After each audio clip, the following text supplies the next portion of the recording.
साथियों नमस्कार, मैं हूं मनोज प्रियदर्शी। अपनी स्क्रीन पर आप जिस महिला की तस्वीर देख रहे हैं उनका नाम है अक्षत नायक। 2 साल पहले यानी 2018 में इनके पति अन्वय नायक और वृद्ध सास ने आत्महत्या कर ली थी। आत्महत्या के बाद एक सुसाइड नोट बरामद हुआ था। ऐसा कहा जाता है कि वो सुसाइड नोट अन्वय ने ही लिखा था। उस सुसाइड नोट में आरोप लगाए गए थे कि अर्णव गोस्वामी ने रिपब्लिक टीवी का स्टूडियो बनवाया था। अन्वय ने इसके लिए 500 मजदूर लगाए थे और बार बार मांगे जाने के बावजूद अर्णव गोस्वामी और उनके 2 साथियों ने 5 करोड़ 40 लाख रुपए की बकाया राशि उन्हें नहीं दी। अन्वय नायक इंटीरियर डिजाइनर थे। इसके कारण वो आर्थिक तंगी में आ गए और इसके परिणाम स्वरूप उन्हें और उनकी मां को प्राणघातक कदम उठाना पड़ा, सुसाइड करना पड़ा। आज अर्णव गोस्वामी की इसी मामले में गिरफ्तारी हुई है। अर्णव गोस्वामी के ऊपर महाराष्ट्र की पुलिस ने आत्महत्या के लिए उकसाने का आरोप लगाया है।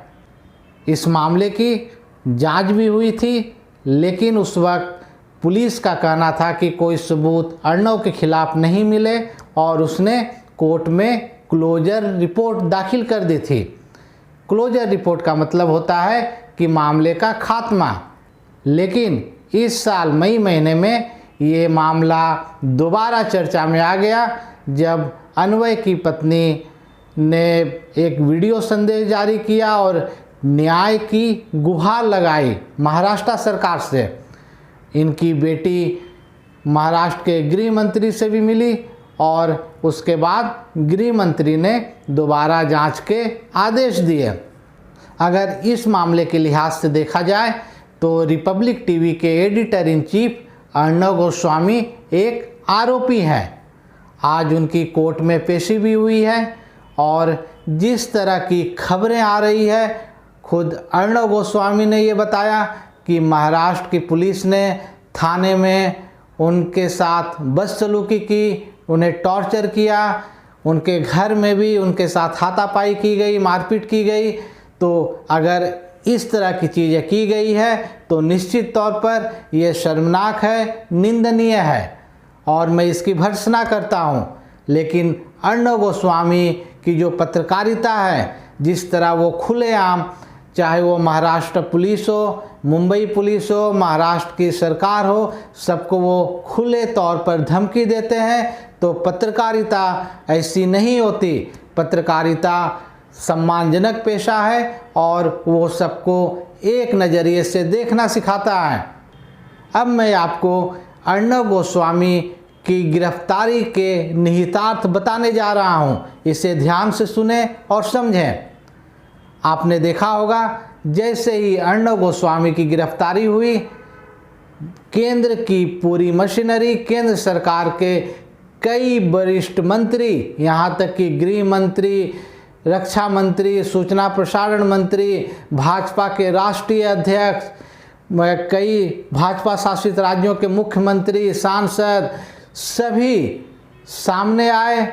उन्होंने या तो ट्वीट किया या मीडिया में बयान जारी किया और अर्णव गोस्वामी के पक्ष में खड़े हो गए।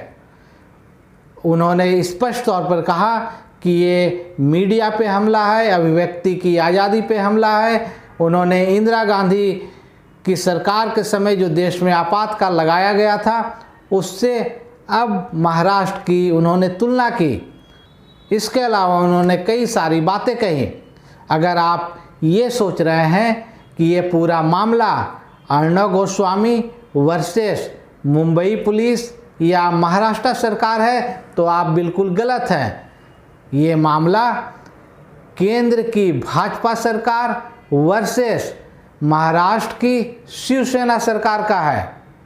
ये मैं कैसे कह रहा हूँ? ये इसलिए कह रहा हूँ कि जिस तरह भाजपा के सभी मंत्री, मुख्यमंत्री, केंद्रीय मंत्री सामने आए हैं, उससे साफ लगता है कि अर्णव गोस्वामी के पीछे पूरी केंद्र सरकार शुरू से खड़ी रही है और अब भी वो खड़ी है। आपको ये समझना भी ज़रूरी है कि महाराष्ट्र में अभी शिवसेना, एनसीपी और कांग्रेस के गठबंधन की सरकार है। भाजपा लगातार सत्ता में वापसी के लिए कोशिश में जुटी रहती है और सुशांत सिंह राजपूत का मामला हो या कंगना रनौत का मामला हो, हर मुद्दे पर भाजपा महाराष्ट्र सरकार के खिलाफ बेहद आक्रामक रही है। अन्वय नायक और उनकी विरुद्ध मां की खुदकुशी के जिस मामले में अर्णव गोस्वामी की गिरफ्तारी हुई है, वो मामला 2018 में बंद हो चुका है। उस समय भाजपा शिवसेना की सरकार महाराष्ट्र में थी और निश्चित तौर पर चूँकि अर्णव गोस्वामी भाजपा के काफ़ी करीब माने जाते हैं और आज और ज़्यादा ये स्पष्ट हो गया है, तो ये माना जा रहा है, सोशल मीडिया पर भी इसकी चर्चा हो रही है कि उस वक्त अर्णव गोस्वामी के खिलाफ ठीक से जांच नहीं की गई और अभी चूँकि अर्णव गोस्वामी खुले तौर पर महाराष्ट्र सरकार को, सीएम उद्धव ठाकरे को, मुंबई के पुलिस कमिश्नर परमवीर सिंह को धमकी दे रहे हैं।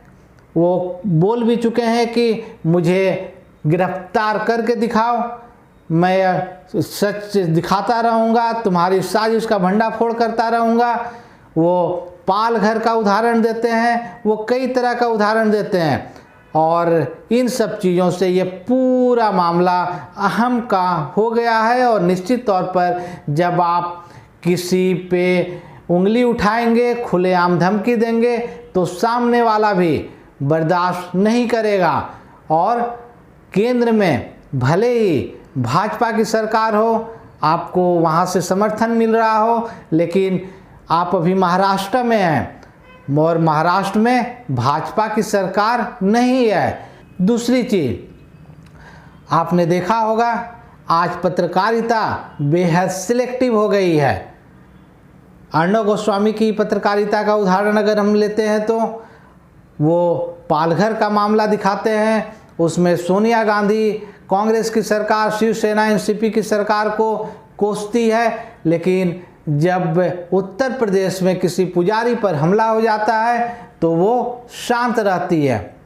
जब राजस्थान में, महाराष्ट्र में, गैर बीजेपी शासित राज्यों में कोई गंभीर अपराध होता है, चाहे वो हत्या का हो, चाहे बच्ची से दुष्कर्म का हो, तो वो सीधे तौर पर खुलकर उन सरकारों की आलोचना करती है। लेकिन उत्तर प्रदेश में या भाजपा शासित राज्यों में जब इस तरह की घटनाएं होती हैं तो वो न्यूज़ भी स्क्रॉल में, मतलब आधे 1 मिनट की न्यूज़ में तब्दील हो जाती है और वो या तो वो दिखाती, रिपब्लिक वाले उसे दिखाते हैं या कई बार नहीं भी दिखाते हैं।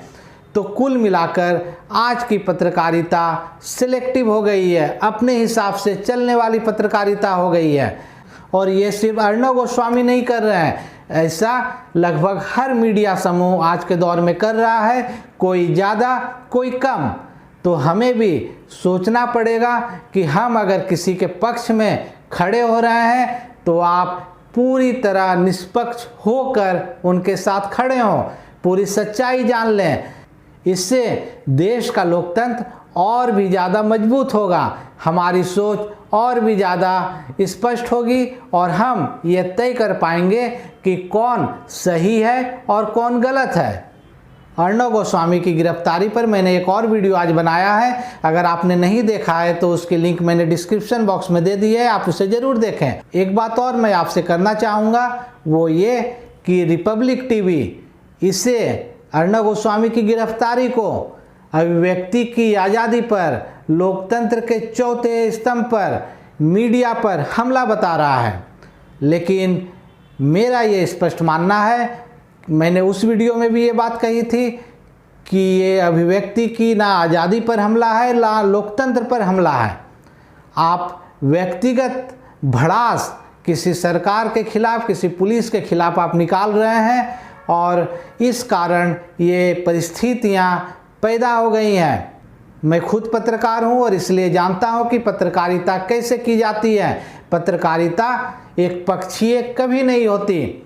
जब उत्तर प्रदेश से मिड डे मील में भ्रष्टाचार की खबरें आती हैं, जब गंगा सफाई के नाम पर वहाँ खाना पूर्ति, लापरवाही या भ्रष्टाचार किया जाता है और उस रिपोर्ट को करने वाले पत्रकारों को गिरफ्तार कर लिया जाता है, उनके खिलाफ FIR दर्ज कर ली जाती है, तो उस समय अभिव्यक्ति की आज़ादी पर हमला कहाँ चला जाता है, ये विचार करने की ज़रूरत है। उस वक्त रिपब्लिक चैनल, अर्णव गोस्वामी चुप क्यों रहते हैं? आप विचार करें, तय करें, तभी आप ये उचित तरीके से समझ पाएंगे कि ये सिलेक्टिव पत्रकारिता किस तरह से काम करती है। साथियों, आपको अगर ये वीडियो अच्छा लगा हो तो कृपया इसे लाइक कर दें। खोज खबर लाइव चैनल को सब्सक्राइब कर अपना प्यार जरूर दें। अगले वीडियो में किसी नए विषय के साथ फिर मिलेंगे। तब तक के लिए धन्यवाद। जय हिंद, जय भारत।